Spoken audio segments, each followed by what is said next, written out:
Delhi NCR સહિતના ભારતના અનેક શહેરોમાં સોમવારે સાંજે યુનિફાઈડ પેમેન્ટ ઇન્ટરફેસ યુપીઆઈ સેવાઓનો અચાનક કામ કરવાનું બંધ કરી દીધી. આ સમયગાળા દરમિયાન ઘણા યુઝરો યુપીઆઈ પેમેન્ટ કરી શક્યા નહીં.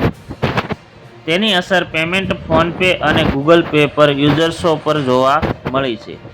ડાઉન ટિકેટ વેબસાઇટ પણ આ અપડેટ વિશે માહિતી આપી હતી.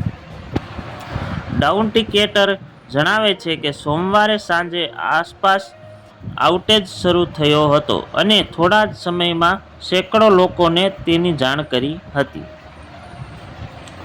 આ સમય દરમિયાન ઘણા યુઝર્સોએ સોશિયલ મીડિયા પર ઉપયોગ કર્યો અને યુપીઆઈ ડાઉન વિશે પોસ્ટ કરી.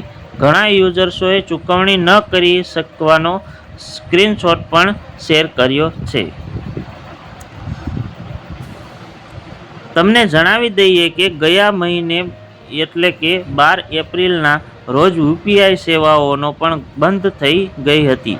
આ સમય દરમિયાન પણ તેની અસર ઘણા લોકો પર પડી હતી. બરાબર એક મહિના પછી એટલે કે આજે 12 મેના રોજ યુપીઆઈ સેવાઓનો ફરી એકવાર બંધ થઈ ગઈ છે.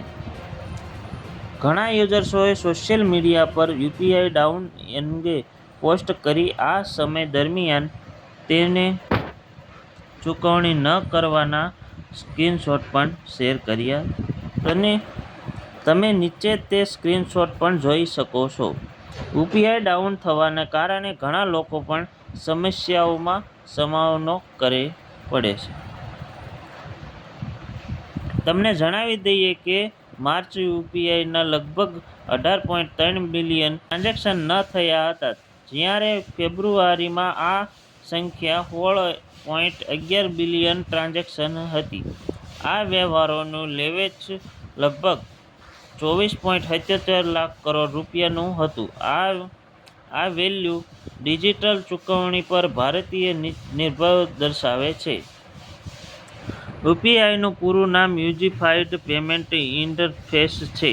તે એક ઓનલાઈન ચૂકવણી સિસ્ટમ છે અને તેને national payment corporation of India NPCI દ્વારા વિકસાવવામાં આવી છે. યુપીઆઈ યુઝર્સે ફોન અને બિલિંગ ખાતા વચ્ચે તાત્કાલિક પૈસા ટ્રાન્સફર કરવાની મંજૂરી આપી છે.